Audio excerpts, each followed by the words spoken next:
Bon ben, bonsoir. Ça fait des trous. Je m'en doutais. Bon, pour ceux qui étaient un peu inquiets pour ces histoires de cassures la semaine dernière, c'est pas si grave. Peut-être même que ça sert à quelque chose. Peut-être que ça sert à recombiner, à inventer des combinaisons nouvelles dans le génome. Donc, on n'est pas au bout du compte. Donc, peut-être qu'il faut que ça fasse des trous. Hein. Donc, voilà. De toute façon, on n'a pas le choix. Donc, avant de reprendre là où j'avais laissé l'affaire la semaine dernière, j'aimerais quand même rappeler que l'attitude qui consiste à considérer que les pathologies ne sont pas une sorte de... ou le vieillissement, ce qui est la même chose, enfin presque, n'est pas le résultat d'une dégradation permanente à partir d'un âge ou d'un état idéal ou d'un point idéal qui n'existe pas de toute façon. Ce qui est quand même aujourd'hui la vision dominante, encore aujourd'hui, de la plupart des gens, mais de la considérer au contraire comme un déséquilibre entre un processus de construction et un processus de destruction permanent, à l'œuvre en permanence dans le vivant. Un excès de l'un ou de l'autre, hein, s'il y a trop de construction, c'est pas bon non plus. Hein, je le dis souvent, beaucoup de tumeurs sont liées à des phénomènes de prolifération qui ne sont pas compensés de lymphoblastes, de lymphocytes qui ne sont pas compensés par des morts cellulaires. Je pense que c'est intéressant parce que ça peut avoir des conséquences sur la compréhension des maladies, bien entendu, et aussi sur le développement de thérapies un petit peu originales. Donc, cette façon de voir, en fait, comment ça se casse et comment ça se répare, c'est aussi, c'est pas uniquement un jeu purement gratuit, c'est aussi une façon de réfléchir à des maladies pour lesquelles nous avons encore, évidemment, très très peu d'outils, hein, en particulier le vieillissement, il faut bien le reconnaître. Vieillissement pathologique, maladie d'Alzheimer, toutes ces choses dont on entend parler en permanence et dont on risque d'entendre parler de plus en plus vu l'allongement indécent de la durée de vie. Voilà. Donc, je reprends donc le cours. Et comme je disais que la dernière fois, les modifications subtiles dans l'ADN, par exemple des oxydations de base, de guanine en particulier, rappelez-vous la 8-oxoguanine, sont prises en charge par le système d'excision de base, hein, BER, Base Excision Repair. Alors, je me suis attardé pas mal la semaine dernière. Il y avait plusieurs étapes, hein, je vous les rappelle. Je vais baisser un tout petit peu. C'est formidable, tout se fait automatiquement ici. Enfin, c'est pas vraiment, il y a quelqu'un qui veille.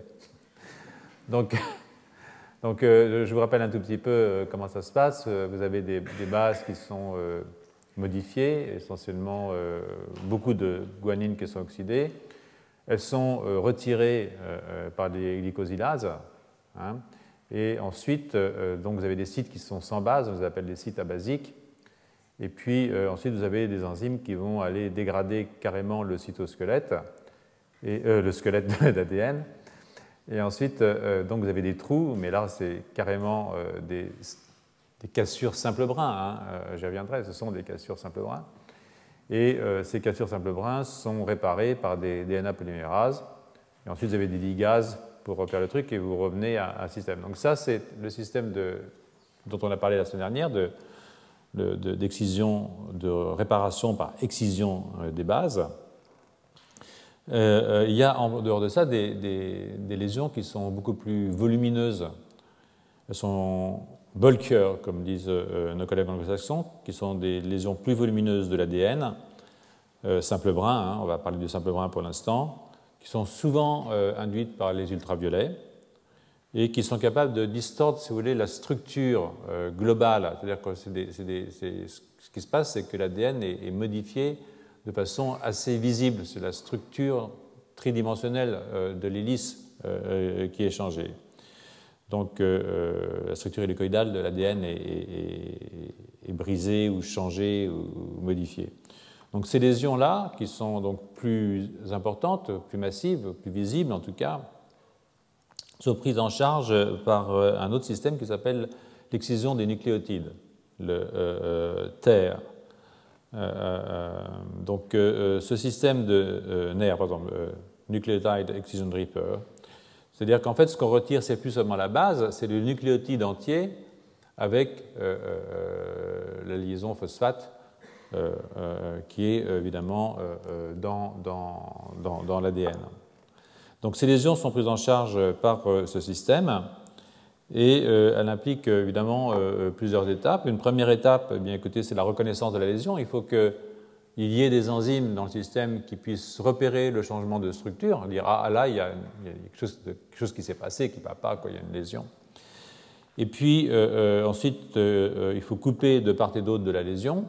Hein, je vais vous montrer. Donc il y a le système de reconnaissance. Je reviendrai là-dessus parce que le système de reconnaissance varie entre deux systèmes. En fait, ensuite, il faut couper entre la lésion, là vous avez une coupure, et puis je reviendrai dans le détail.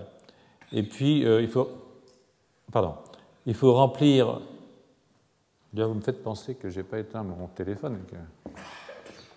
Et puis il y a donc le système de reconnaissance, le système de coupure de partie de la lésion, le remplissage de la partie qui a été coupée, hein, on répare, donc on remplit entre les deux.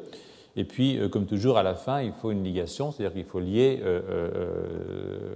les bouts pour que la chose reprenne son allure normale. Hein. Donc, la ligation,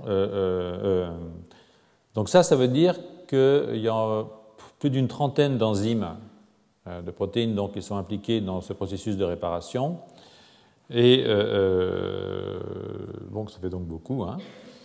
Et vous avez deux phénomènes. Vous avez une réparation globale, ce qu'on appelle le Global Genome NER, qui est là. Hein. Donc, ce qu'on reconnaît, c'est une modification globale qui est liée à la modification à une cassure. Par exemple, si vous faites une liaison entre deux thymidines, ça va distordre la structure de l'hélice. Et ça peut être reconnu au niveau global du génome. Il y a aussi un autre type de nucléotide excision repair qui est lié à au moment de la transcription, quand la polymérase 2 rencontre un obstacle qui est lié aussi éventuellement à ce genre de modification. Donc ce sont deux types différents et ça implique des enzymes un tout petit peu différents. En fait. Donc la reconnaissance ici se fait différemment selon que c'est lié à un obstacle à la transcription ou que c'est simplement une modification de l'ADN en l'absence de phénomènes réplicatifs ou transcriptionnels. Donc, les modifications qui peuvent bloquer la progression de l'ARN polymérase, il y en a pas mal. On en a parlé l'autre jour d'ailleurs. Une glycosylation d'une guanidine, par exemple, peut bloquer la progression de l'ARN polymérase. Donc ces deux systèmes global et transcription associés à la transcription sont reconnus, comme j'ai dit, par des mécanismes un petit peu différents à ce niveau-là. Mais ensuite, pour les étapes suivantes, ils utilisent plus ou moins les mêmes enzymes. Hein. Donc de 2 à 5, hein, ici, vous avez à peu près le même système qu'on soit en GG ou en TC-NER. On voit donc en haut à droite que dans un cas, le changement de la structure est reconnu par ici RAD23, on s'en fiche, mais c'est une enzyme qui reconnaît ça, mais qui ne marche pas dans cette fonction-là.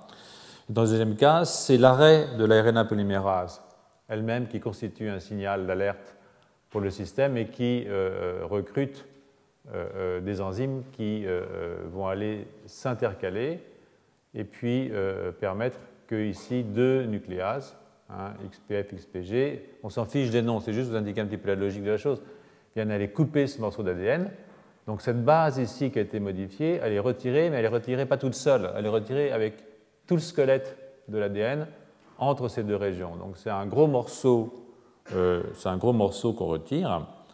Vous avez aussi l'utilisation de ces protéines ici, XPD, XPB, qui sont des hélicases, qui permettent de modifier, si vous voulez, l'enroulement de l'ADN de telle sorte qu'on ait un bon accès pour les enzymes de réparation. Donc une fois qu'on a bien déroulé le système, désintriqué sous les brins, à ce moment-là, les deux enzymes peuvent venir cliver. Et puis, évidemment, quand vous avez retiré le morceau, il faut le réparer. Et ça, c'est le rôle des DNA polymérases. Vous voyez ici, elle repart en 3', et elle va faire le petit chemin en copiant le bout laissé intact. Et une fois qu'elle a fini de copier, ici, vous avez les ligases qui viennent. Ici, c'était classique, mais ici, vous avez une ligase qui vient rabibocher tout le système. Donc, en fait, un processus relativement simple, mais qui implique quand même toute une machinerie enzymatique qui est importante. Donc cette machinerie enzymatique est importante, et des défaillances de ce système au niveau d'une ou de plusieurs de ces enzymes, dont les hélicases, qui désenroulent les brins d'ADN et peuvent aussi désenrouler les brins d'ARN au cours de la réplication ou de la transcription, sont associés à de nombreuses maladies génétiques, en général des maladies autosomiques sur les chromosomes non sexuels, qui sont des maladies génétiques récessives qui sont marquées le plus souvent par un vieillissement prématuré. C'est-à-dire que quand vous avez des mutations dans ces enzymes, ça provoque un vieillissement prématuré. Alors il y a les maladies qui sont relativement connues, je ne pense pas que vous les connaissiez plus que je ne les connaissais avant de m'intéresser à ces questions pour vous. Il y en a une qui est quand même très populaire, si j'ose dire, c'est ce qu'on appelle le xéroderma pigmentosum. Vous avez le Cockayne syndrome et vous avez une forme photosensible d'une maladie qu'on appelle la trichothiodystrophie. Alors, ce sont des maladies qui sont systémiques et elles affectent évidemment plusieurs organes, on s'en doute bien, puisque ce sont des maladies génétiques qui ont à voir avec la réparation, et la réparation, il y en a partout, il n'y en a pas que dans le cerveau. Donc ce sont des maladies systémiques qui affectent de nombreux organes, et ces trois maladies dont je viens de vous parler, là,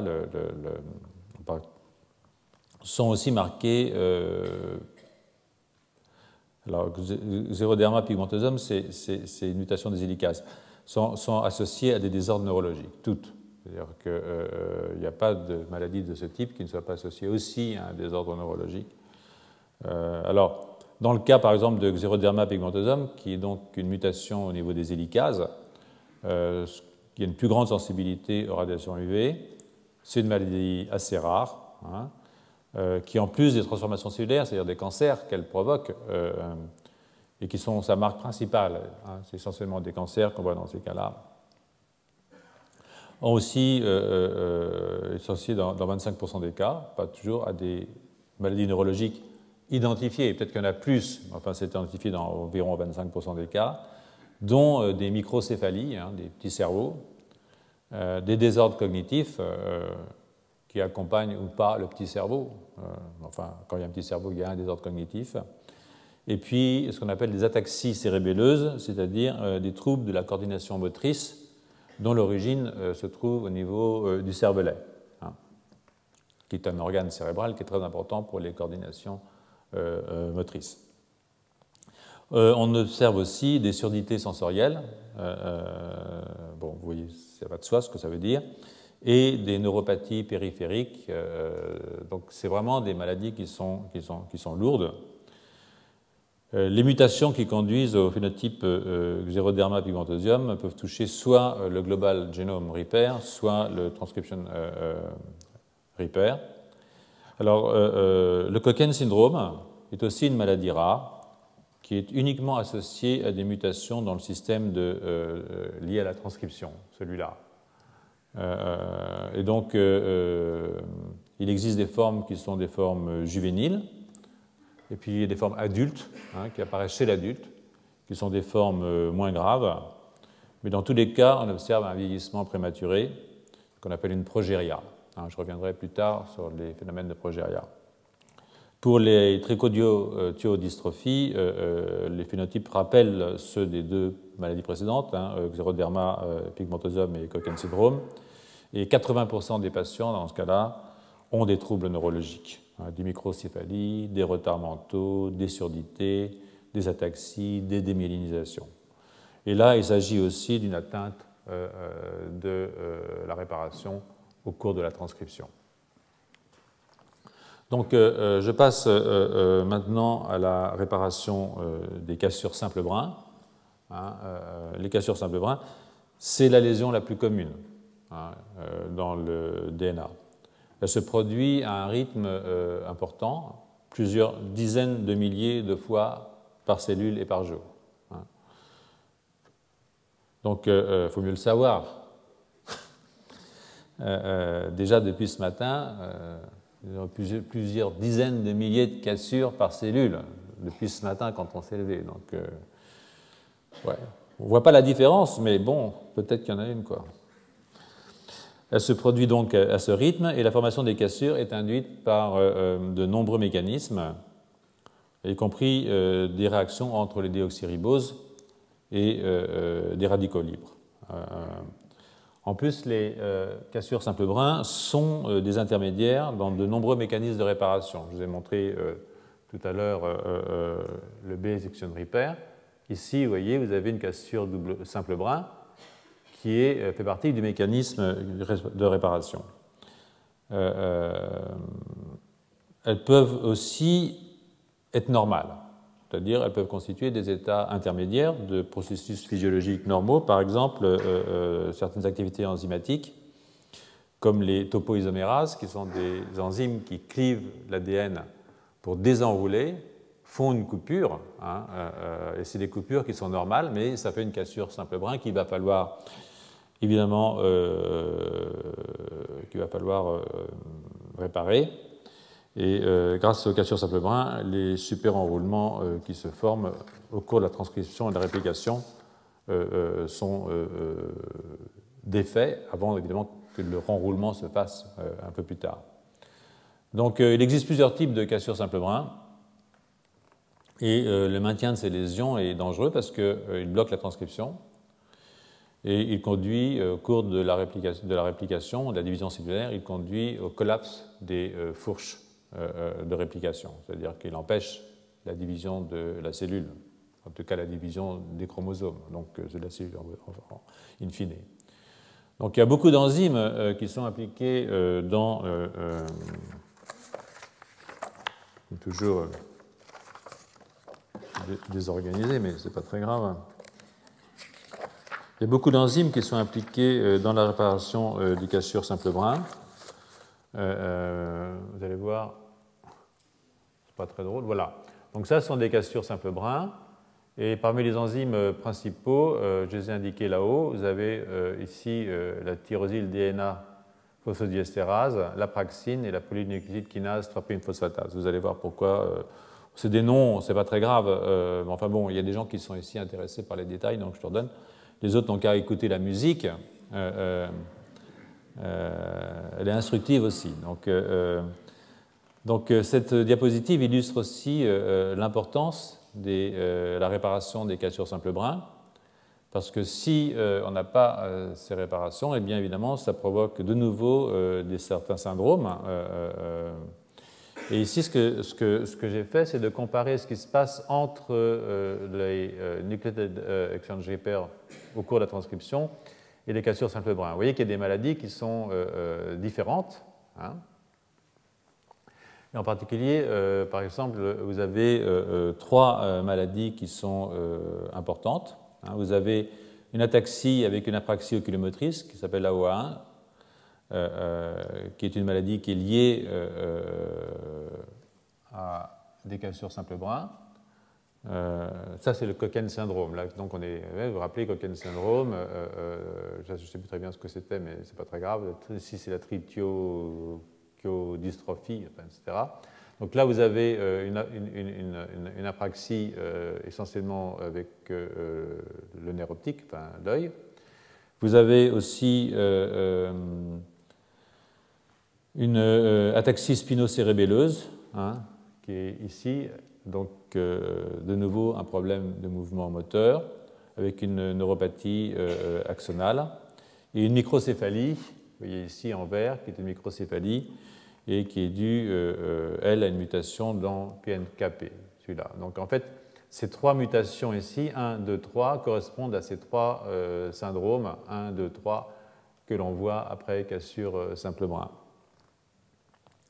La OA1, donc l'ataxie avec une apraxie oculomotrice, est provoquée par des mutations de la prataxine, on s'en serait douté, qui est une enzyme qui a une activité de déadénylation et qui transforme les groupements 5'-AMP en 5'-phosphate. Il faut un 5'-phosphate pour pouvoir faire les réparations, donc au niveau des cassures. Elle a aussi, de ce fait, une activité dans la réparation des cassures double brin, et ça j'y viendrai plus tard. Donc c'est une maladie qui est rare, c'est une maladie qui est aussi récessive et autosomique, et sur le plan anatomique se traduit par une perte sévère des cellules de Purkinje dans le cervelet. Des données un petit peu plus récentes, qui sont assez intéressantes en fait, suggèrent aussi un rôle dans la réparation de l'ADN mitochondrial, ce qui est évidemment tout à fait important puisque pour d'autres types de pathologies. Donc j'ai fait allusion la dernière fois aux mutations de l'ADN mitochondrial et j'y reviendrai plus tard dans le cours quand je parlerai des mitochondries, si j'en parle cette année, on verra. Alors SCAN1 est une ataxie cérébelleuse qui apparaît vers l'âge de 15 ans. Elle est produite par une activité défectueuse de TDP1, qui est une enzyme qui hydrolyse le lien entre la topoisomérase 1 et une extrémité 3' terminale de la cassure. Donc PNKP, qui est à l'origine des microcéphalies, est une enzyme qui a 2 activités, une activité de kinase et de phosphatase, qui refait des 5'-phosphates et qui libère des 3'-OH, et qui permet donc de faire des lésions. Donc si cette enzyme est cassée, ne marche pas, vous ne pouvez pas réparer votre cassure simple brin parce que vous ne libérez pas un phosphate en 5' et un hydroxyle en 3'. Donc c'est absolument indispensable pour la réparation à la fois des cassures simple brin, mais aussi évidemment des cassures double brin. Alors, toutes ces mutations rendent les réparations, rendent l'ADN beaucoup plus sensible aux agents oxydants, ça va de soi. Et les patients souffrent non seulement de microcéphalie, mais aussi d'épilepsie précoce et de délais dans leur développement total, mais aussi mental et cérébral. Donc, si les 2 premières, la OA1 et SCAN1, sont des maladies neurodégénératives, c'est-à-dire qu'elles partent d'un cerveau adulte et elles entraînent une neurodégénération progressive, la microcéphalie, MCSL, est une maladie, c'est une maladie du développement cérébral.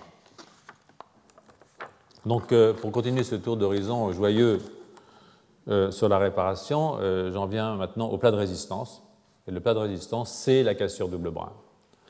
Et sa réparation, bien entendu, parce qu'évidemment, c'est beaucoup plus joyeux qu'on ne croit, parce qu'en fait, ce dont je vous parle, c'est de la réparation du système, donc c'est bien. Donc les cassures double brin, c'est la forme la plus délétère de la lésion de l'ADN.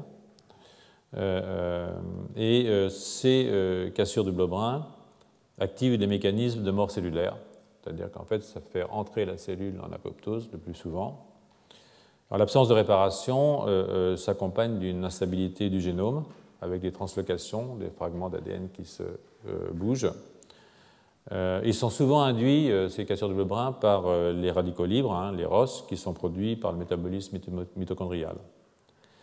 Les cassures double brin peuvent aussi être normaux. Et ça, c'est un truc qui est important de comprendre, c'est-à-dire que ces événements qui sont malheureux, mais inévitables, sont aussi normaux dans la mesure où ils interviennent dans des processus physiologiques normaux. Par exemple, la cassure double brin est indispensable à la formation des immunoglobulines, recombinaisons qu'on appelle VDJ, qui permettent de faire des anticorps qui reconnaissent des antigènes spécifiques. Donc la recombinaison nécessite la cassure double brin au niveau des gènes des immunoglobulines. Ou au cours de la méiose, quand vous recombinez votre génome pour faire de nouvelles pour augmenter la diversité génétique, eh bien vous avez formation de cassures double brin qui sont réparées évidemment, mais qui existent de façon tout à fait normale. Et puis sur un plan moins physiologique, évidemment, les cassures double brin sont induites par toujours la même chose, les irradiations, mais aussi les chimiothérapies dans les cas de cancer. C'est-à-dire que quand quelqu'un subit une cure chimiothérapie, ça induit des cassures double brin qui sont réparés, hein, mais enfin, bon, quand même.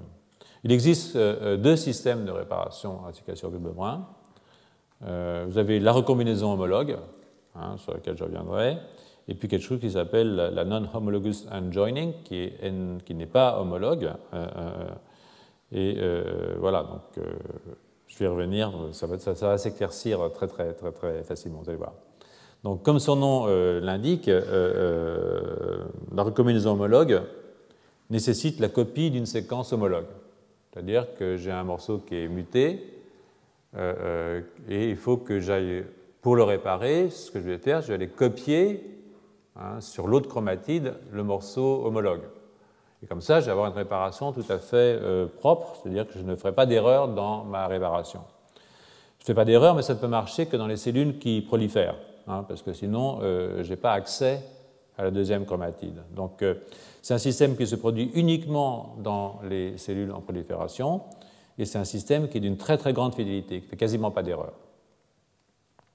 Donc, ça se fait en phase S et en phase G2, je vais venir, au moment où l'ADN est synthétisé, alors que le système qu'on appelle NHEJ pour non-homologous joining, qui est un simple raboutage des extrémités, c'est-à-dire que vous cassez votre truc et puis vous raboutez comme ça. Donc ça, c'est un système qui se fait à toutes les périodes de la vie d'une cellule, c'est-à-dire ça peut se faire quand la cellule prolifère, mais ça peut aussi se faire quand une cellule ne prolifère pas. C'est-à-dire un neurone qui casse son ADN, il va toujours utiliser le système de non-homologous end-joining parce que le neurone ne prolifère pas, donc il ne peut pas avoir accès à la recombinaison homologue. Le problème avec ce système, c'est que ça fait des erreurs.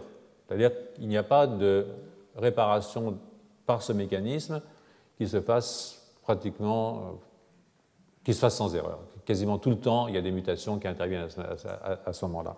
Donc chaque fois que vous réparez le neurone qui a subi une cassure double brin, enfin son ADN, vous introduisez forcément une mutation. Bon, c'est pas forcément mal, organiser une mutation, c'est pas forcément grave, ils en passent tout le temps.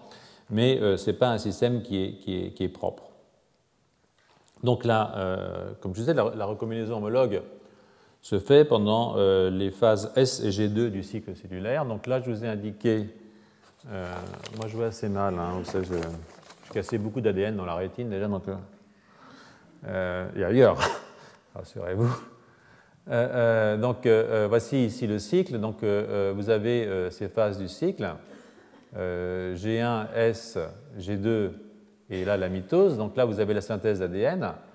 Ici vous avez une phase de croissance qui se fait pendant la synthèse d'ADN, et puis ici vous avez la séparation, c'est la mitose, et donc la formation de deux cellules. Et ensuite vous avez deux possibilités, ou bien vous passez en G0, c'est-à-dire que vous sortez du cycle, c'est-à-dire que votre cellule devient post-mitotique, comme n'importe lequel de nos neurones, hein, ou bien vous recommencez à proliférer. Hein. Donc, en phase G0, bon, bah, les cellules sont quiescentes, hein, comme nos neurones, et elles peuvent, sous l'effet de mitogène, enfin, les neurones ne le peuvent pas, normalement. C'est-à-dire que si vous forcez un neurone à entrer en prolifération, vous activez la mort cellulaire. Vous le faites entrer en apoptose. Il est pris en contradiction entre le fait qu'on lui balance un mitogène pour qu'il prolifère et le fait qu'il ne peut pas proliférer, il préfère mourir. Voilà. Donc, enfin, je ne sais pas ce qu'il préfère, mais c'est ça qui se passe. Donc, quand vous mettez un mitogène, vous entrez en G1, en phase de croissance, qui prépare la mitose, puis en phase S de réplication de l'ADN, S c'est pour synthèse, puis en phase G2 de croissance réplicative, puis en phase M, donc de mitose proprement dite. Voilà, donc ce que j'ai indiqué aussi, c'est les points de restriction en G1, hein, en réponse aux signaux mitogènes. Je pense que j'ai dû le mettre ici, voilà, il y a un point de restriction. Et puis, il y a aussi des points de contrôle qu'on appelle les checkpoints, qui contrôlent que tout est en ordre pour passer de S à G2. Là, il y a un point un checkpoint, c'est-à-dire qu'on ne passe pas en G2 sans avoir vérifié qu'on a vraiment synthétisé son ADN. Puis de G2 en M, c'est-à-dire en mitose, c'est-à-dire fin de G2, il faut être sûr que tout est en place avant de passer à la phase de mitose. Donc les protéines de checkpoint, qui sont des protéines qui sont impliquées dans la recombinaison homologue, dans la réparation par recombinaison homologue. Donc je ne développe pas ici les mécanismes qui sont à l'œuvre dans la régulation du cycle cellulaire.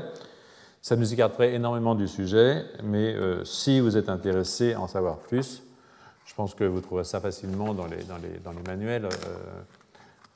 C'est des choses qui ont été développées dans les années, je dirais, autour des années 2000, en particulier par quelqu'un qui s'appelle Paul Nurse et qui a eu le prix Nobel pour ce travail.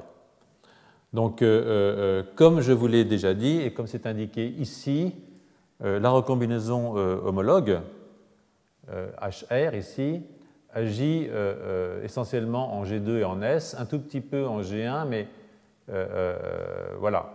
Alors que la recombinaison par NH et J, elle n'agit pas évidemment en G0. La non-homologous unjoining, le système là, de raboutage qui est ici, lui, il se fait à tous les moments du cycle, y compris en G0. Donc, il y a une compétition dans le cas où on peut avoir soit recombinaison homologue, soit non-homologous unjoining. Il y a une compétition entre les deux systèmes de réparation. Donc, il y a un choix. Et ce choix, bon, il est régulé par d'autres protéines. C'est un sujet en soi de savoir comment on régule le choix entre la recombinaison homologue et la recombinaison et la réparation non homologue. Et je ne vais pas vous raconter ça, mais il y a plein d'articles récents qui sont assez intéressants sur cette question du choix. Donc, on vient de le voir, la recombinaison homologue répare les cassures double brin pendant les phases S et G2 du cycle cellulaire. Donc, cette voie de réparation a évolué, ou semble avoir évolué, pour faire face aux cassures qui se forment au cours de la réplication de l'ADN, quand la fourche de réplication collapse en particulier, du fait essentiellement d'une lésion qui peut être d'une autre nature. Par exemple, quand vous avez une oxydation d'une guanine, votre fourche de réplication collapse, ça peut faire une cassure double brin. Ces choses-là sont liées. Et que quand vous bloquez la progression de l'ADN polymérase, vous pouvez faire des cassures double brin. Donc, ce sont des mécanismes qui sont très proches de l'excision des nucléotides au cours de la transcription, qui est, elle, activée quand la RNA polymérase rencontre une base modifiée. Donc, je n'en ai pas tout à l'heure. Donc, ce mécanisme de recombinaison homologue utilise le brin d'ADN intact, ce qu'on appelle la chromatide sœur, comme source d'information exacte quant à la séquence normale qu'il faut recopier. Donc là, je vous ai fait un modèle relativement simple. Enfin, ça ne vous paraît peut-être pas ça, mais en fait, c'est relativement simple. Donc, vous avez un complexe qui s'appelle le complexe MRN. Là, vous avez votre cassure. Donc là, on est dans la recombinaison homologue. Donc, vous avez un complexe qui s'appelle MRN, parce que ce sont trois protéines, M, R et N, sur lesquelles je reviendrai plus tard, qui se fixent là. Et puis, vous avez l'attraction d'enzymes qui permettent de faire une résection, en particulier C1LP ici. Et ça veut dire qu'en fait, vous allez dégrader votre ADN. Cette partie-là va être protégée par cette protéine RPA qui est ici. Donc, vous allez dégrader l'ADN ici. Et cette partie va être protégée et ensuite va recruter une autre protéine qu'on appelle RAD52. Donc, ce mélange, donc vous avez ce brin-là qui est protégé, ce brin-là qui a été partiellement dégradé, et puis vous avez un échange entre ces protéines RAD52 et RPA contre deux autres systèmes qu'on appelle RAD51 et BRAC2 ici, BRCA2. Et donc ce système-là est le système qui va permettre le mouvement de votre chromosome, vous voyez, votre brin ADN, bouge et va aller chercher la chromatide sœur et s'insérer dans la chromatide sœur, ce qui va permettre de faire une copie exacte de la partie qui a été délétée. Donc ça, c'est intéressant parce que, évidemment, c'est extrêmement fidèle comme réparation, et ça attire aussi votre attention sur le fait que ce ne sont pas des systèmes statiques. C'est un peu ma lubie, je sais bien, mais j'ai toujours peur qu'on pense que le vivant, c'est un truc de fil qui ne bouge pas et qui est construit, les neurones, l'ADN, tout ça. En fait, tout ça est extraordinairement mobile. Et donc, cette mobilité est extrêmement importante pour que ce brin d'ADN aille aller chercher ce qu'il faut copier de l'autre côté pour réparer. Donc, c'est, à mon avis, le point le plus important parce que je reviendrai plus tard, au cours de ce cours, excusez-moi, sur cette question de la mobilité quand je parlerai de la structure de la chromatine dans un cours prochain. Alors, la réparation par raboutage, on va appeler ça comme ça, la non-homologous enjoining, raboutage des brins non homologues, on va appeler ça comme ça. Donc, le raboutage est là, lui, il peut se produire tout le temps, mais c'est le seul qui peut marcher, je le rappelle, dans les cellules postmitotiques, donc dans l'essentiel de nos neurones, et c'est le système majoritaire de réparation. Donc, c'est le seul possible dans les phases du cycle pendant lesquelles la chromatide sœur est absente. Il obéit à un principe de réparation très différent de celui mis en œuvre dans la recombinaison homologue. Les deux fragments d'ADN sont reconnus par des protéines qu'on appelle Q70 et Q80. Elles sont ici, je crois, en vert, je ne sais pas si on voit bien, et qui se lient directement aux deux extrémités qui ont été cassées. Donc j'ai cassé mon ADN et j'ai ça qui vient se fixer là.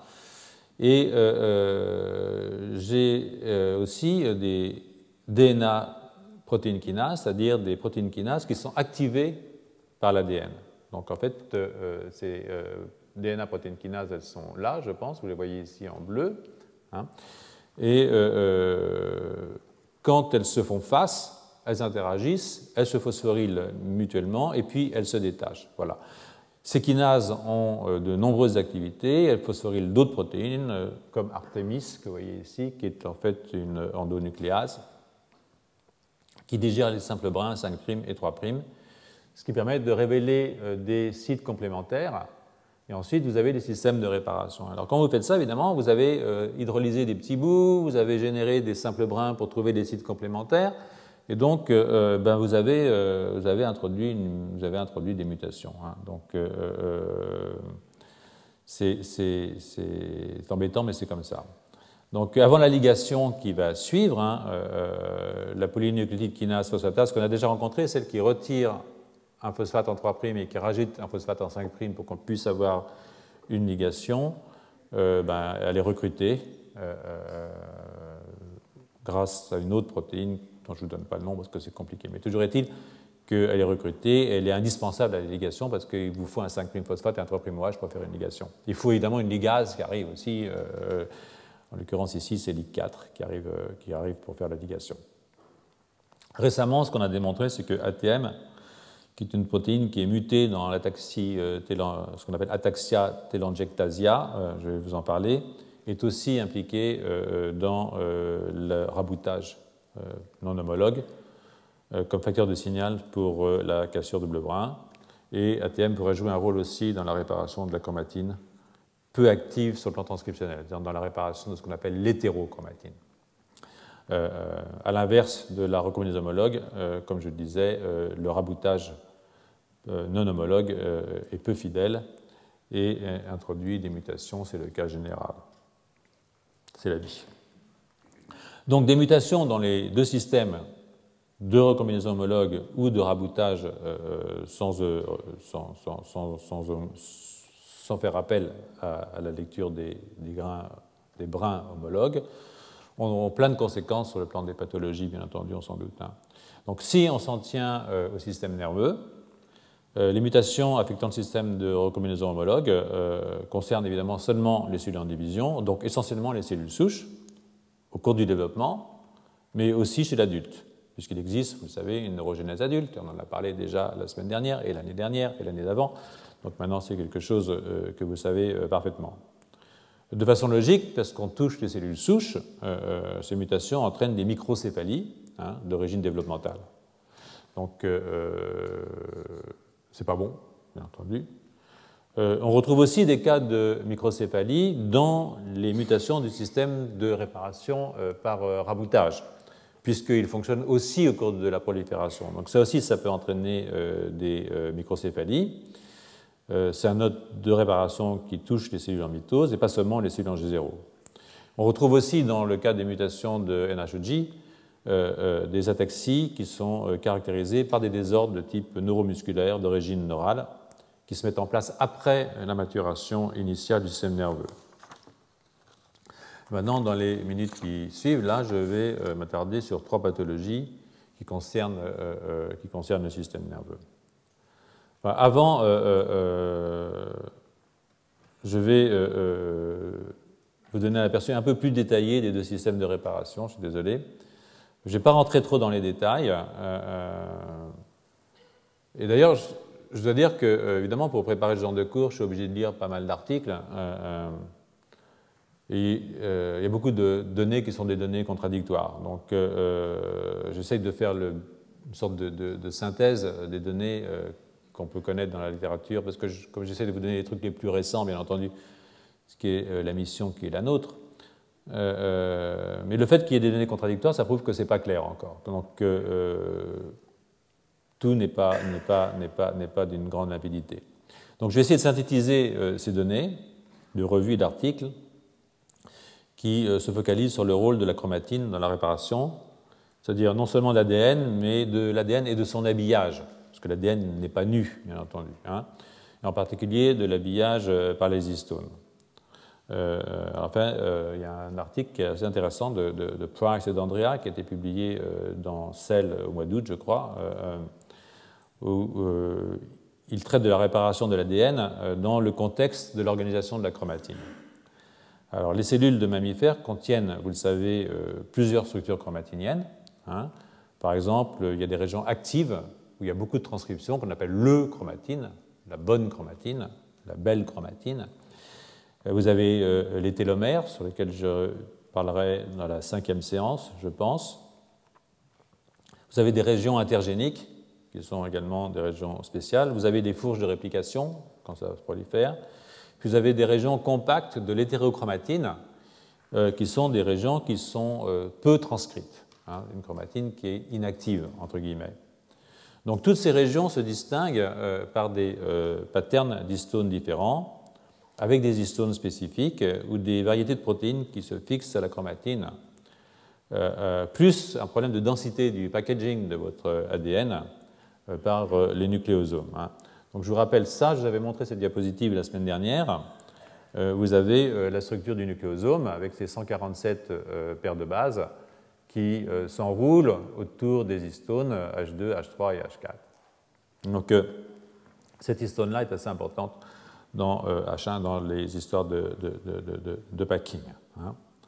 Donc la structure de la chromatine, comme je vous le disais à l'instant, et je vous le répète, je me répète souvent, c'est pas parce que je suis malade, mais, enfin peut-être, mais c'est parce que je pense que c'est des choses assez compliquées, donc ça aide, j'imagine. Donc la structure de la chromatine influence fortement la nature des gènes exprimés. Elle a donc une fonction qu'on dit épigénétique, hein, donc, qui prend en compte une forme de mémoire du neurone, hein, son âge, son histoire, sa participation à un réseau de neurones, etc. Cette structure de la chromatine, cette structure épigénétique, joue aussi un rôle sur la réparation de l'ADN. C'est évident dès lors qu'on comprend que pour réparer l'ADN, il faut aussi y avoir accès. Hein. Parce que tout ça, en fait, est complètement super protégé. Donc, pour réparer l'ADN, là, il y a une cassure, il faut que les enzymes de réparation aient accès, évidemment, à l'ADN double brin. Et d'où un modèle qu'on appelle le modèle accès, réparation, restauration. Hein, access, repair, restore. Et ce qui rappelle que access, il faut d'abord détecter les cassures dans les différentes configurations de la chromatine que je viens d'énumérer. Et puis il faut modifier l'architecture globale, locale de la chromatine. Il faut la modifier de telle sorte que, évidemment, on puisse avoir accès à la région qui a été lésée. Bon, ensuite, il faut réparer.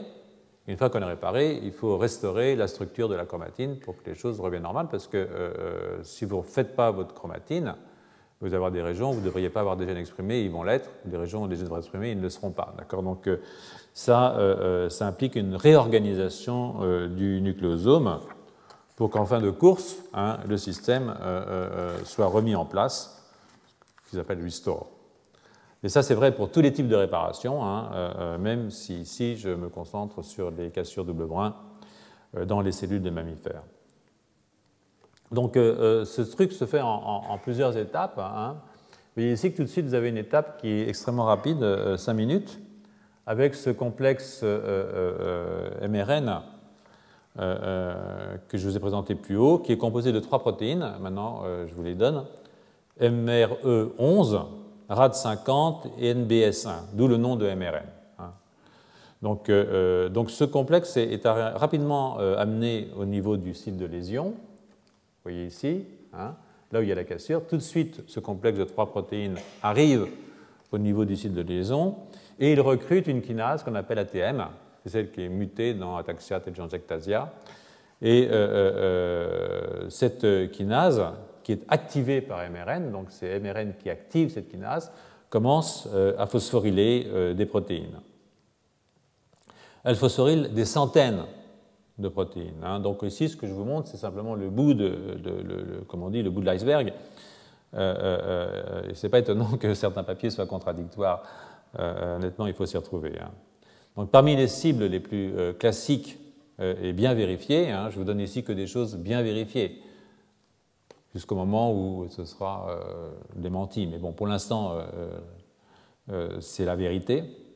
Donc, parmi les cibles bien vérifiées et les plus classiques, il y a les protéines de checkpoint, celles dont je vous ai parlé tout à l'heure, qui vérifient qu'on peut passer à l'étape suivante du cycle cellulaire, comme P53 ou CHEK2, et des protéines de réparation de l'ADN, comme BRCA1, qui est active dans la recombinése homologue, ou 53BP1, qui est essentiellement active dans le raboutage en l'absence de recombinaison homologue. Une cible extrêmement importante de l'ATM s'appelle H2AX, c'est une histone particulière dont la forme phosphorylée gamma H2AX marque en général l'existence de cassure double brin.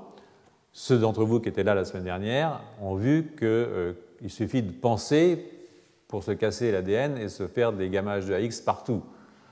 Et que si on a d'Alzheimer, il y en a encore plus. Donc c'est donc cette phosphorylation de H2AX qui donne gamma H2AX, c'est un effet de ATM. Et vous voyez tous ces petits phosphates ici que vous voyez, hein, ce sont des gamma H2AX, c'est-à-dire que ce sont des histones qui sont phosphorylées. C'est cette histone qui est phosphorylée.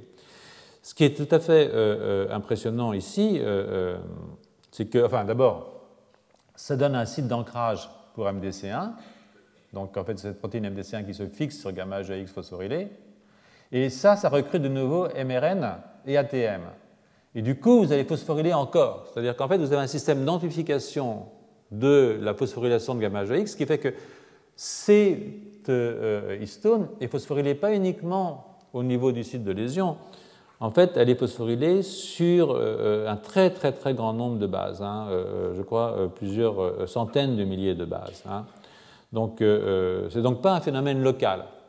Donc, quand vous avez une cassure, vous avez des gamma H2AX qui arrivent sur plusieurs centaines de milliers de bases. Il y a 147 paires de bases pour faire un nucléosome, donc vous voyez combien ça fait un millier de nucléosomes en gros, hein, un petit peu moins. Mais ce n'est pas du tout quelque chose qui est juste restreint au site de la lésion. Donc, dans les minutes qui suivent après cette affaire-là, eh bien, MDC1 recrute des partenaires tardifs. Vous avez RNF8, vous avez RNF168, donc je ne vous ai pas donné tout sur cette figure parce que c'est juste le principe que j'aimerais que vous compreniez de cette réparation, pas les détails. Si vous voulez les détails, vous allez sur Google. Hein, encore que je ne suis pas sûr que vous le trouviez, mais bon, vous me téléphonez, voilà. Donc, ce sont des ubiquitines ligases, hein, ces choses-là, qui donc vont aller commencer à mettre des ubiquitines. Vous allez voir ce que c'est ubiquitine de la chromatine, et ça stimule la fixation locale de protéines de réparation, comme en particulier 53BP1. Donc, je rappelle ce que c'est que l'ubiquitination. L'ubiquitine, c'est une petite protéine de 76 acides aminés, c'est pas gros, hein, et à la suite de plusieurs réactions enzymatiques, eh bien, elle se fixe sur ce qu'on appelle des cibles. Donc, vous avez ici votre ubiquitine, votre protéine, qui passe par 2 transporteurs, et puis le troisième ligase, E3, va mettre l'ubiquitine sur la cible, et puis les ubiquitines se mettent en chapelet, c'est-à-dire que la première va être ubiquitinylée par une deuxième, donc vous avez ainsi un chapelet d'ubiquitine, et en général, hein, le truc classique, c'est que quand une protéine est polyubiquitinylée, eh bien, elle va dans une structure qu'on appelle le protéasome et elle est dégradée. C'est un signal qui envoie les protéines à la dégradation. Mais pas uniquement. En fait, c'est aussi une modification post-traductionnelle qui est importante, comme les phosphorylations, comme les acétylations, comme les méthylations, etc. Donc ce phénomène, là aussi, s'étend sur plusieurs dizaines de milliers de bases,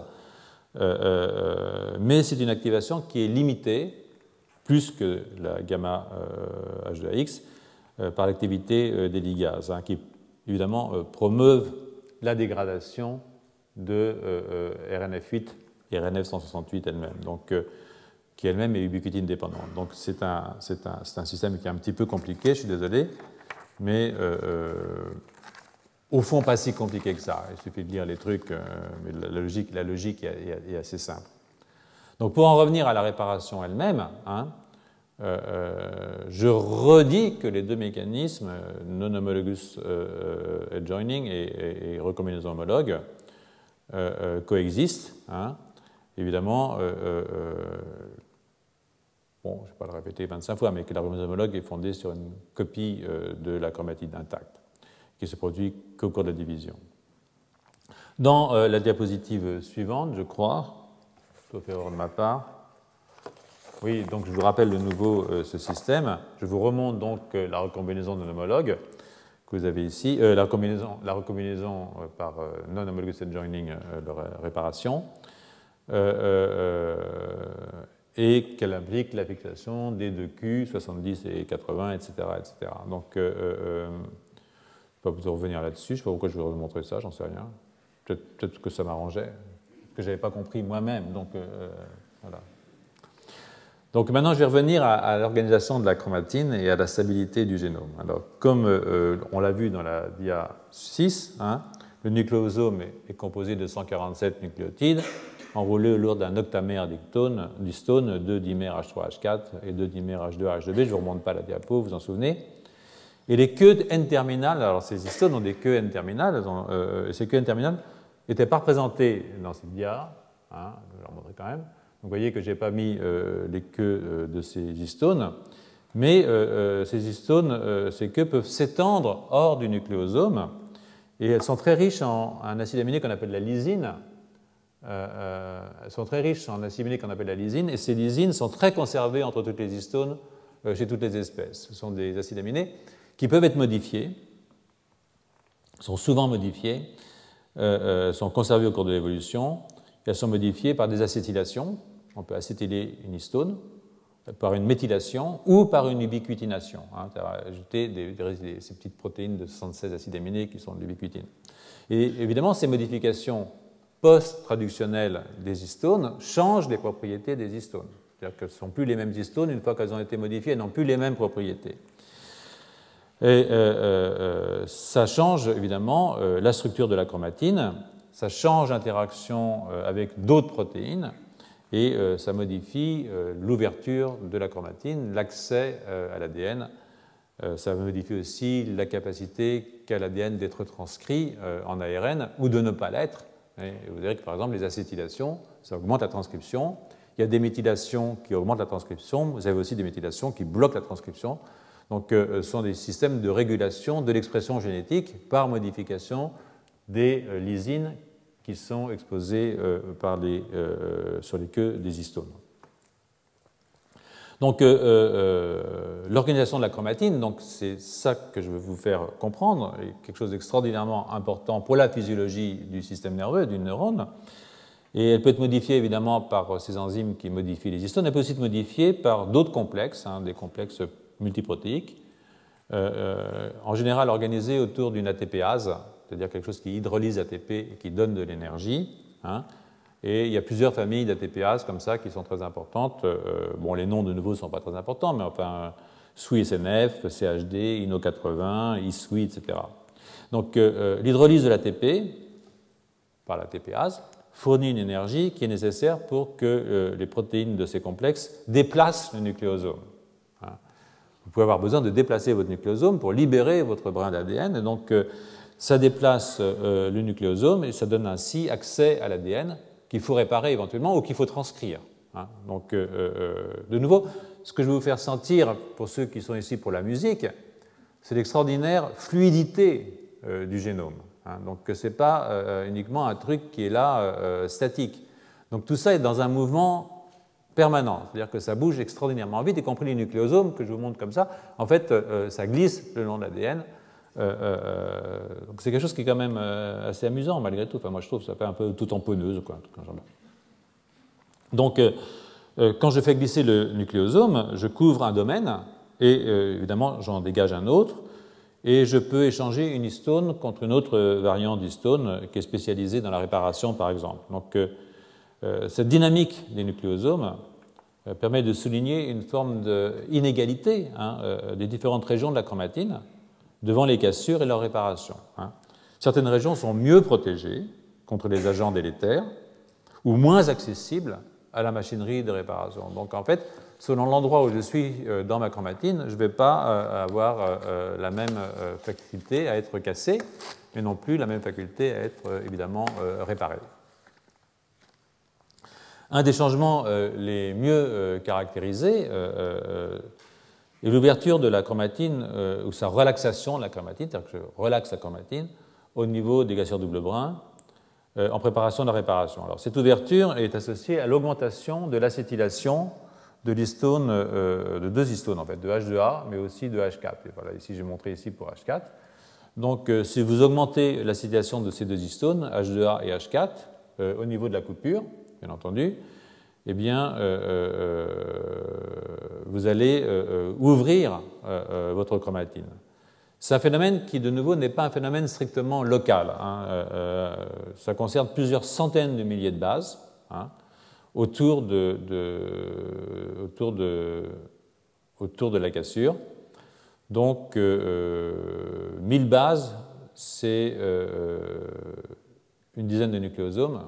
Donc, vous voyez qu'on est énormément... C'est vraiment une déstructuration très large de la chromatine, enfin très large, pas toute la chromatine, une grande partie. Et évidemment, ces acétylations que des histones sur les lysines qui sont libérées tout d'un coup, eh bien, dépendent d'enzymes, en particulier d'acétyltransférases, qui, comme leur nom l'indique, sont chargés de prendre un acétyte et d'acétyler la queue de l'histone.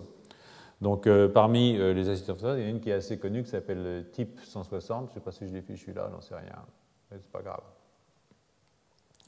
Type 160, qui est une. Puis il y a des hélicases, évidemment, qui, de nouveau, vont détordre votre ADN. Je ne donnerai pas leur nom. Et puis, vous avez évidemment les ATPases qui permettent de faire glisser vos nucléosomes. Donc, NUA4, qui est donc, je ne sais pas si je l'ai mis là ou si c'est sur la diapositive suivante, oui, c'est probablement, mais ça devient un tout petit peu compliqué pour tout le monde, mais NUA4 qui est donc en fait l'acétyltransférase, qui fait partie de l'acétyltransférase est sur le complexe NUA4. Et donc le recrutement du NUA4 se fait via MDC1, rappelez-vous MDC1, MDC1 qui se met sur la cassure double brin, donc via gamma H2AX. Gamma H2AX, MDC1, qui vient reconnaître la forme phosphorylée de H2AX. Et puis là, ça vous recrute votre acétylase. Et donc, c'est comme ça que vous allez permettre l'acétylation de vos histones. Avant, il s'est passé des choses un tout petit peu plus compliquées sur lesquelles je ne vais pas insister parce que, au fond, si vous êtes intéressé, vous me le dites, je vous envoie le cours. Les cours sont toujours écrits, donc n'importe qui peut avoir le cours, ça lui fait plaisir. Ce n'est pas toujours d'une lecture facile, mais bon, c'est pas si compliqué que ça. Donc, pour revenir, je vais, pour finir, pas pour finir là, parce qu'on a encore un petit peu de temps, je vais revenir à l'ouverture initiale de la chromatine qui permet la fixation des cassures double brin. Donc, cette diapositive ici, je pense qu'il est numéro 10 plus ou moins, suggère que type 60 et l'acétylation de H4 constituent l'étape initiale. En fait, ce n'est pas tout à fait vrai.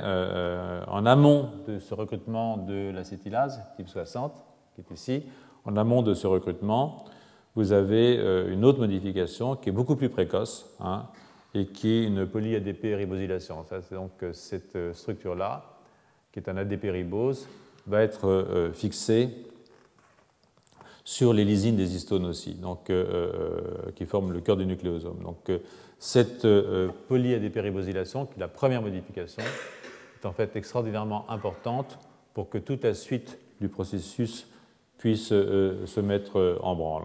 Hein. Donc, je vais simplifier. Je sens que c'est un petit peu compliqué, mais vous voyez un petit peu l'histoire. Donc je ne veux pas que vous croyiez obligé de retenir tous ces détails. De toute façon, même si je vous oblige à les retenir, vous faites ce que vous voulez. Mais de toute façon, il y a des livres hein, et il y a des revues pour ceux que ça intéresse. Mais ce qui ressort de cette description que je vous donne, qui était un petit peu trop complète, je viens de dire, c'est qu'on a un très grand nombre d'acteurs moléculaires locaux, mais aussi des modifications qui touchent des grandes parties de la chromatine, hein, plusieurs millions de bases parfois, hein, qui sont touchées au moment d'une cassure, et qui peuvent être remodelées complètement, y compris au niveau de leur structure tridimensionnelle, hein, par exemple via la fixation d'une protéine qu'on appelle 53BP1. Donc c'est pour ça que ces cassures, elles ont probablement un rôle qui n'est pas uniquement pathologique, probablement. C'est-à-dire qu'on peut imaginer qu'une cassure, c'est aussi une façon d'inventer de nouvelles voies de régulation ou de transcription ou d'expression génétique dans certaines situations physiologiques qui l'exigent. C'est-à-dire qu'il ne faut pas voir ça de façon purement noire. Hein. Il reste que les mutations génétiques, il faut que la réparation se fasse derrière, et que les mutations génétiques qui touchent ponctuellement l'un quelconque des très nombreux enzymes de réparation, vous avez vu la complexité du système, peuvent avoir des conséquences importantes et être à l'origine de maladies génétiques, c'est le cas, et je vais y revenir. Il reste que même sans mutation des enzymes de réparation, une cassure locale de l'ADN aura des effets locaux, si le domaine est important, et la réparation peu fidèle, comme dans le cadre de la réparation par raboutage. Il peut avoir des conséquences plus larges, comme je viens de vous le dire, via des modifications temporaires, plus ou moins temporaires, de la structure même de la chromatine sur une très très longue distance de votre chromatine. Donc, je ne pense pas qu'on doive s'étonner qu'au-delà des mutations ponctuelles qui sont à l'origine des maladies génétiques, la chromatine soit elle-même un modulateur probable du processus de vieillissement. À un moment, je vous expliquerai comment, en fait, la chromatine qui vieillit nous fait vieillir en même temps qu'elle, ce qui n'est pas très sympa.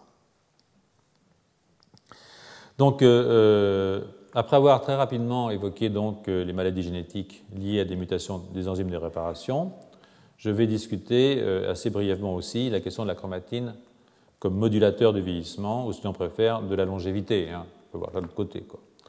Donc, une des premières pathologies qui est intéressante, j'en ai parlé plusieurs fois, c'est l'ataxia telangiectasia, qui est provoquée par la mutation de la kinase ATM, dont on a parlé, maintenant vous savez ce que c'est, puisque vous êtes maintenant familier d'ATM, j'imagine.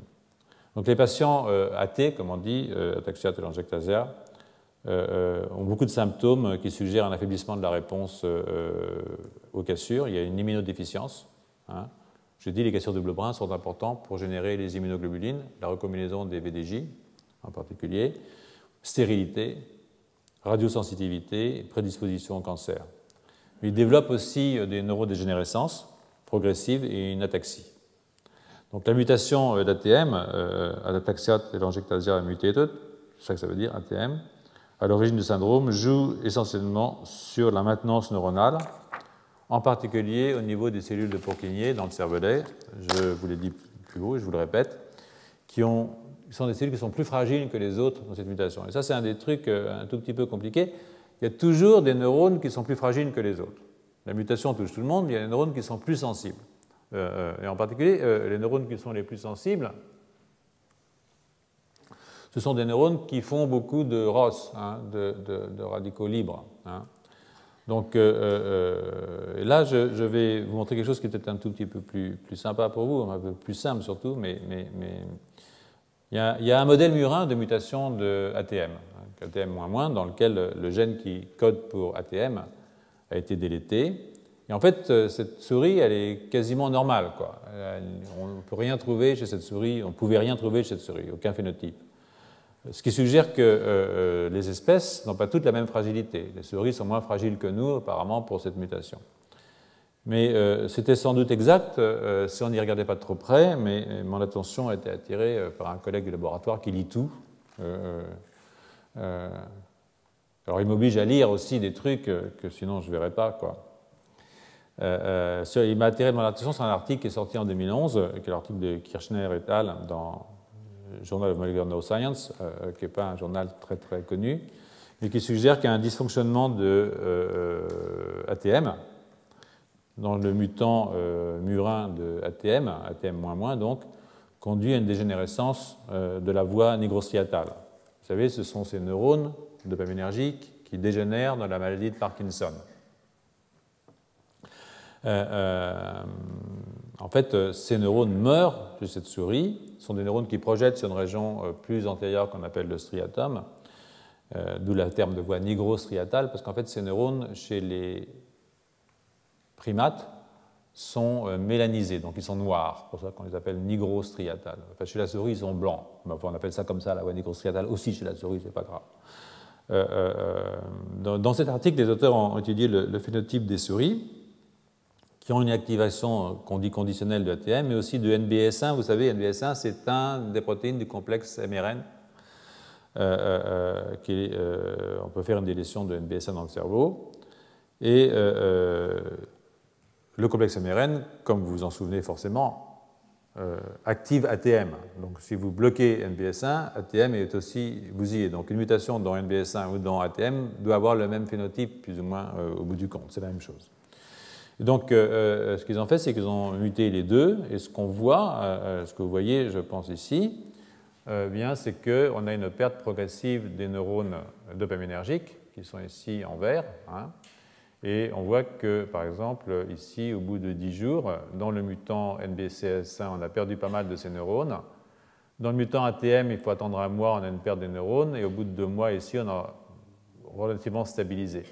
Donc en fait, il semblerait que dans ces cellules qui font énormément de radicaux libres, eh bien, chez la souris, hein, des mutations dans le système de réparation de type ATM ou NSB, peut avoir un effet sur les neurones dopaminergiques. Donc, mais pas dans tous les neurones. Donc il y a des neurones qui sont plus sensibles que d'autres. Et en l'occurrence, on peut imaginer que ce sont les neurones qui font le plus de radicaux libres, c'est-à-dire ceux qui ont plus de tendance à avoir des cassures dans leur génome. Alors, ATM, évidemment, est activé par les cassures double brun. Il y a une autre protéine qu'on appelle ATR, hein, qui est très très proche de ATM, et qui est une protéine qui phosphoryle les protéines de checkpoint, en particulier le check1, et qui arrête le cycle cellulaire le temps que la réparation se fasse. Parce que si vous avez une cassure, et que votre cellule prolifère, il faut arrêter la prolifération. On dit, ah non, là, on s'arrête. Hein. Le checkpoint, comme je l'ai dit tout à l'heure, c'est fait pour ça. Avant de passer à la phase suivante, on vérifie que tout est en place. Donc, et pour vérifier que tout est en place, eh bien, il faut des enzymes qui font ça. Et si je mute ATR, je suis plus capable de vérifier que ça se passe bien. D'accord ? Donc, pourquoi je vous dis ça ? Parce que, oui, parce que ça m'a intéressé, donc, probablement. Donc, je laisse tomber. Donc les pathologies ATR sont marquées par une mort cellulaire extrêmement importante au cours du développement neuronal. Hein. On le comprend parce que la prolifération continue en dépit des cassures dans les cellules souches neurales. Donc votre cerveau ne se développe pas, enfin le cerveau des gens qui sont malades, parce que le cycle cellulaire n'est pas arrêté. Et donc vous faites des cellules qui entrent en apoptose ou qui ont des mutations. Donc il y a un syndrome qui s'appelle le syndrome de Séquel, qui est lié à une mutation dans ATR, qui est marqué par des problèmes de croissance, de microcéphalie et de retard mental.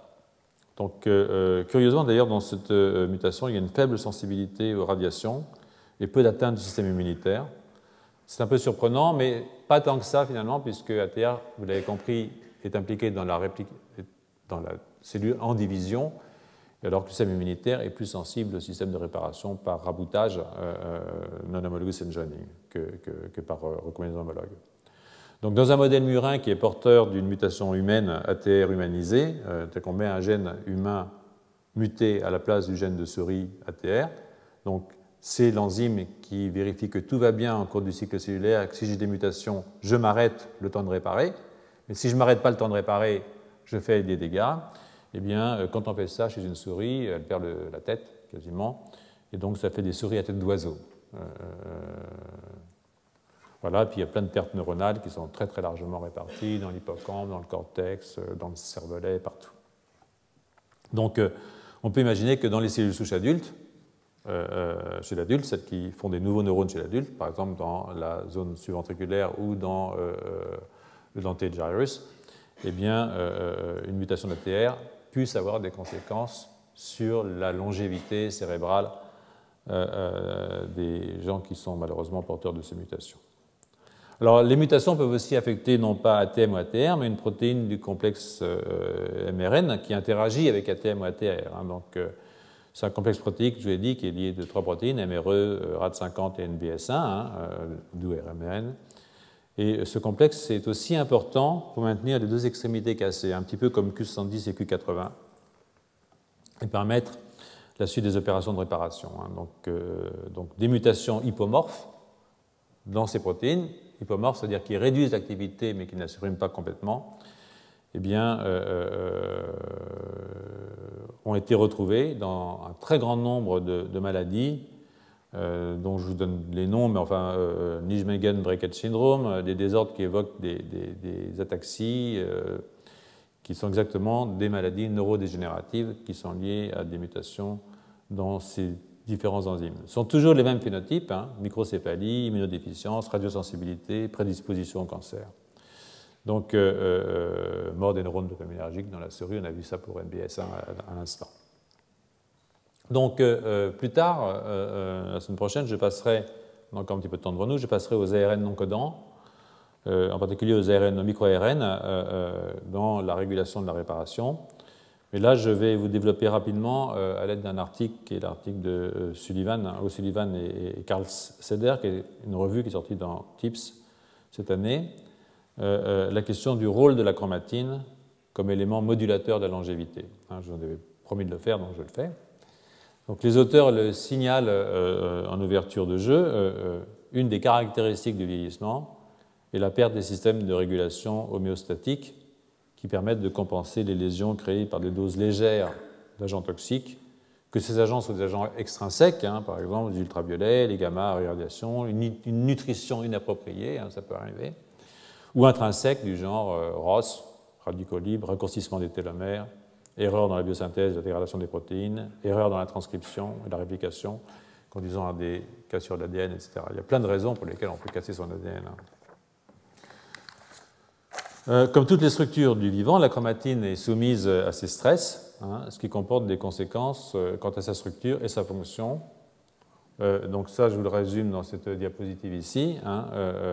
Donc vous avez au cours du temps, quand on vieillit, vous avez des problèmes de métabolisme, vous diminuez la taille de vos télomères dans les cellules qui prolifèrent, je viendrai sur les télomères, vous diminuez l'hétérochromatine, c'est-à-dire qu'en fait, vous relâchez votre hétérochromatine, ça fait plein de transcriptions qu'on pourrait dire illégitimes qui se mettent en place, parce que l'hétérochromatine, c'est une région où les gènes sont peu transcrits. Et puis, vous avez une modification des modifiers de la chromatine, c'est-à-dire que ça va aussi avec un relâchement de l'hétérochromatine. Et puis, ça a des conséquences. Il y a plus de radicaux libres, il y a plus de DNA damage, il y a plus de stress réplicatif, il y a plus de bruit transcriptionnel. Ça, c'est ce que je vous disais quand vous relâchez votre hétérochromatine. Et puis, vous avez aussi une upregulation de modificateurs de chromatine, mais ce n'est pas les mêmes. Donc, ce n'est pas bon. Et voilà, une jeune chromatine, une vieille chromatine, vous voyez, il y a une grosse différence. Voilà. Bon, moi, j'en suis là. Bon, c'est la vie. C'est déjà pas mal d'arriver jusque-là. Voilà, donc ça, c'est une chose. Donc, là, je vous ai rappelé les acteurs essentiels donc, du stress, dont l'action augmente avec l'âge, les ROS, les liaisons d'ADN, le stress réplicatif, le bruit transcriptionnel, etc. Et les processus régulateurs qui eux-mêmes diminuent avec l'âge, métabolisme, etc. Donc, sur cette même diapositive, je vous rappelle la structure élémentaire de la chromatine. Bon, ça fait partie des trucs d'enseignants. Donc, au bout du compte, vous allez finir par rentrer dans la tête tout ça. Et que la structure de cette chromatine la présence ou non de l'histone H1 au milieu, hein, dans la région linker, mais aussi d'autres histones spéciales dont vous avez entendu parler au cours du cours, hein, qui ne sont pas marquées là-dessus, jouent un rôle dans la transition de la chromatine entre états différemment structurés. Donc ces transitions entre états différemment structurés de la chromatine ont un rôle évidemment extrêmement important dans la mesure où, on vient de le voir, hein, elles donnent accès ou non à l'ADN, avec toutes sortes de conséquences sur la transcription et la réparation. Les modifications épigénétiques aussi, par exemple méthylation des CPG, les autres modifications plus ou moins heureuses, hein, alkylation, déamination, oxydation des différentes bases qu'il y a dans l'ADN. Donc en fait, de nouveau, ce que j'aimerais que vous ayez comme message, c'est que la structure de la chromatine est quelque chose d'extrêmement important dans le contrôle du processus de vieillissement. Donc quand on parle des variations dans les histones, on devrait ajouter les modifications des histones classiques, le cœur du nucléosome, leur acétylation ou leur déacétylation, leur méthylation sur différentes lysines, leur ubiquitination, leur phosphorylation sur les sérines et sur les thréonines. Bref, dans un système qui est tout sauf statique. Et pour aussi peu locale que soit la chromatine, comparée à un gène, hein, bien entendu, elle reste néanmoins locale et cellulaire. C'est-à-dire que même si la chromatine, ce n'est pas un gène, c'est un truc relativement large, c'est quand même local, c'est quand même cellulaire. Ce qui veut dire que si elle est impliquée dans la longévité, il y a une inégalité dans la longévité. Une inégalité entre individus, ça c'est clair, on le sait, il y a des gens qui vieillissent plus vite que d'autres, bon, d'autres moins vite que d'autres. Donc bon, il n'y a pas de norme dans cette affaire, mais aussi une inégalité entre les cellules. C'est-à-dire que tous les organes et toutes les cellules ne vieillissent pas à la même vitesse. Donc bon, c'est encourageant parce que peut-être que le cerveau vieillit moins vite que le reste. Comme on ne le voit pas, on ne sait pas. Donc il n'y a pas d'épreuve de PET scan pour entrer au Collège de France. S'il fallait compter les plaques, ça ferait des places libres probablement, mais c'est pas grave. Donc, même si, malgré tout, il y a un contrôle supérieur qui synchronise le processus de vieillissement et qui est essentiellement d'origine, comme vous le savez, de signaux hormonaux qui intègrent ce qui se passe au sein d'un organisme. Donc, en gros, avec le temps, on vieillit. Voilà. Je crois qu'il faut se faire à cette idée. Voilà. Donc, cette possible hétérogénéité entre cellules, les modifications épigénétiques liées à l'âge, hein, expliquent pourquoi le vieillissement se traduit souvent par une variation stochastique des gènes exprimés. Hein. Donc, en fait, si vous regardez ici ce qui se passe, vous avez une liste de modifications des histones et des variations dans leur expression. Donc là, vous avez toutes les histones qui sont là. Des variations dans leur expression, à la hausse ou à la baisse, qui ont été associées avec l'âge. Donc on voit, je vois mal moi, mais vous voyez, les changements avec l'âge sont là, donc on voit qu'il y en a qui montent, il y en a qui descendent, il y en a qui descendent. Celle-là, j'ai mis des petits trucs rouges, parce que c'est celle dont ça modifie l'expression d'un certain nombre de facteurs dont nous avons parlé. Hein. Donc vous avez des pathologies associées qui sont marquées là aussi. Vous pouvez les voir quelque part, je ne sais pas où. Ici, voilà, sénescence réplicative, l'âge vieillissement normal. Ça, c'est de la sénescence qui est induite par des oncogènes. Ça, c'est une modification qui entraîne une progéria sur laquelle je reviendrai. Là, c'est intéressant, c'est ce qu'on appelle la restriction calorique. Vous verrez que la restriction calorique, c'est quelque chose qui est assez intéressant. Donc, parmi ces différentes choses, vous avez évidemment le vieillissement normal, qui n'est pas une pathologie. Donc, parmi les facteurs impliqués, donc, je vous le dis, certains nous sont familiers, SWI, ATM, SWI, c'est ATPase qui permet de bouger les nucléosomes, ATM, ATR, HDAC, donc déacétylase d'histone, ou type 60, vous vous rappelez, qui est une acétylase d'histone. Et d'autres vont se trouver assez rapidement sur notre route, tout particulièrement les sirtuines, hein, qui sont une classe de lysine déacétylase qui ont été identifiées d'abord chez la levure, et dont il semble que les orthologues, c'est-à-dire les homologues à travers l'évolution, ceux qu'on a chez nous, donc les sirtuines mammaliennes, en particulier sirtuine 2 et sirtuine 6, joue un rôle très important dans la réponse aux lésions de l'ADN et le stress cellulaire. Un article qui est paru au mois d'août, donc dans la référence qui vous intéresse, démontre que SIRT6, elle est là d'ailleurs, que sirtuine-6 est une protéine d'échafaudage qui est recrutée au niveau des cassures double brin et qui recrute une ATPase de la famille ISUI qui permet le remodelage de la chromatine. Les sirtuines sont intéressantes parce qu'elles sont aussi liées, si vous voulez, à ce qu'on appelle la restriction calorique, dont certains pensent qu'elle empêche de vieillir. Quand je parlerai des sirtuines, je parlerai des bénéfices de la restriction calorique, les gens qui ne mangent plus pour vivre plus vieux. Ça marche chez les mouches,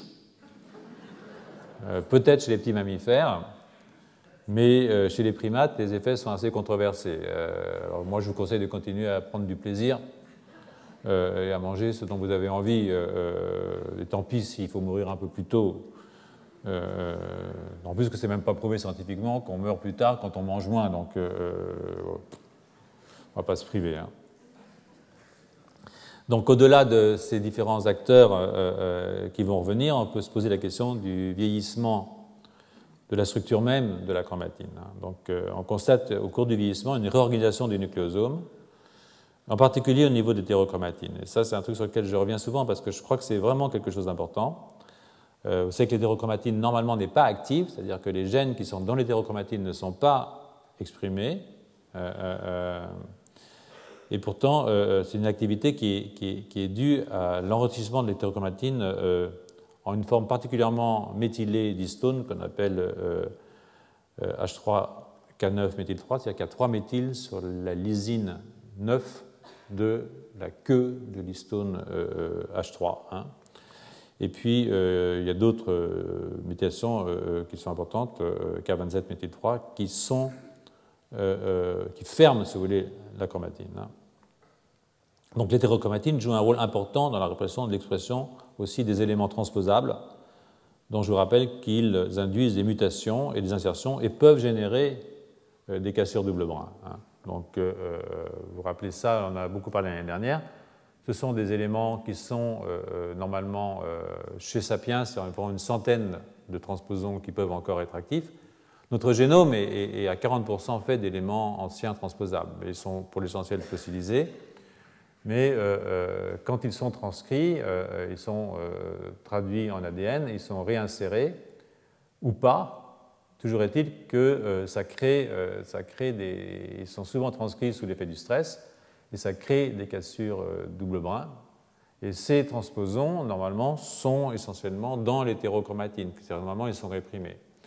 Donc, si vous déréprimez l'expression de l'hétérochromatine, si vous ouvrez, vous relaxez, comme je n'ai pas de la relaxation de la chromatine, si vous relaxez votre hétérochromatine, vous pouvez induire la transcription de ces éléments transposables, et ce n'est pas toujours bon, ça peut faire des cassures, et donc ça peut entraîner un vieillissement accéléré. Donc, il reste que tout cela relève encore très largement, rassurez-vous, du domaine de l'hypothèse, c'est-à-dire qu'il peut y avoir des fonctions positives dans ces mécanismes et je pense qu'il est important d'y travailler, ce que nous faisons. Bon, je reviendrai sur cet aspect important à mes yeux de la régulation de la stabilité du génome et de son intégrité via la répression des éléments transposables dans un cours plus tard. Il est en effet tout à fait envisageable que le vieillissement associé à la relaxation de la chromatine passe par les dommages créés par l'expression illégitime de ces éléments transposables. Donc un exemple de la façon dont la régulation de l'hétérochromatine peut provoquer le vieillissement est fourni par un syndrome dont je vous ai parlé, que je vais maintenant vous décrire très rapidement, qui s'appelle Hutchinson-Gilford Progeria Syndrome, HGPS, qui se manifeste par un vieillissement accéléré et une mort précoce avant la deuxième décade, c'est-à-dire avant 20 ans. Hein. Donc c'est lié le plus souvent à une défaillance cardiaque, cette mort. HGPS est causé par une forte détérioration de l'enveloppe nucléaire, qui est une mutation, c'est une cystéine qui est transformée en thréonine, la cystéine numéro 1824 si ça vous intéresse, dans un gène qui s'appelle le gène de la lamine A. Et je reviendrai dans 2 semaines, en fait, sur les lamines, qui sont des protéines nucléaires, de la classe des filaments intermédiaires, avec un rôle structurel, c'est-à-dire qu'en fait, elles sont à la périphérie du noyau et elles participent au maintien de la structure intacte d'un noyau. Mais elles ont aussi un rôle de signalisation, c'est important, c'est-à-dire qu'elles ont un rôle à la fois de structure, mais aussi une fonction signalisatrice, en particulier par la voie Wnt que vous connaissez, mais sur laquelle je reviendrai, on en a parlé souvent dans ce cours. En attendant que je développe ce thème des lamines, qui est un thème vraiment très très excitant, donc cette mutation cytidine-dentimidine, en fait, excusez-moi, tout à l'heure je me suis trompé, induit un site d'épissage cryptique, hein, vous perdez 150 nucléotides et donc vous perdez 50 acides aminés dans votre lamine A. Et ça provoque une protéine donc tronquée de 50 acides aminés dans la position C-terminale de la lamine A, sur laquelle je reviendrai plus tard. Cette protéine s'appelle la progérine. Progérine parce qu'en fait, elle fait vieillir. Alors cette protéine mutée, raccourcie, cette lamine raccourcie, n'a plus les propriétés structurantes de la protéine normale. Et les noyaux font des bulles. C'est-à-dire que votre noyau, il a plus son enveloppe, il commence à faire des bulles. Et vous allez voir, je montrerai ça une fois dans 2 semaines.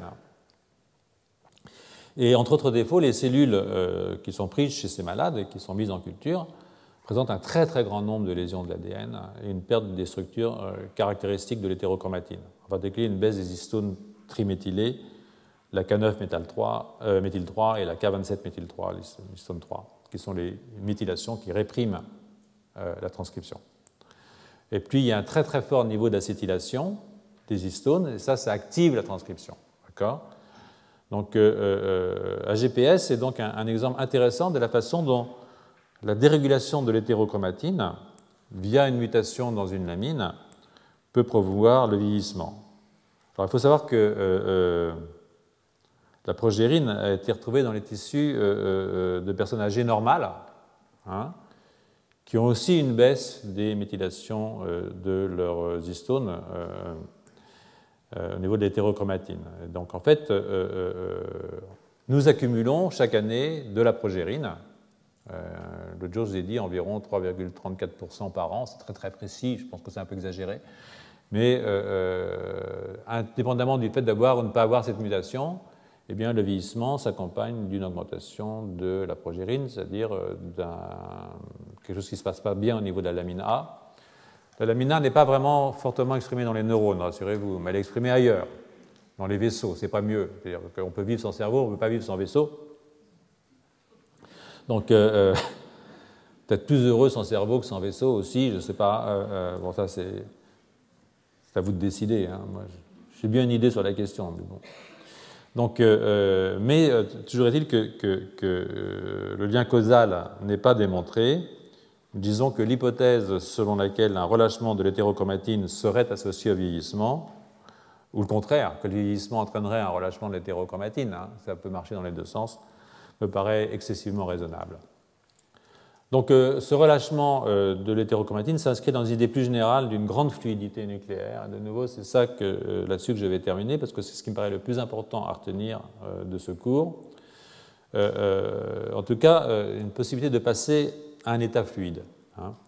À ce niveau, comme à tous les niveaux du vivant, la règle, c'est le mouvement, plutôt que la rigidité et l'immobilité. Alors pour le noyau, j'y ai fait allusion pour la recombinaison homologue, hein, quand je vous ai raconté que le simple brin, quand il est protégé par RAD51, va aller chercher la chromatide sœur pour la copier et réparer de façon fidèle ce qui a été cassé, ce qui a été muté.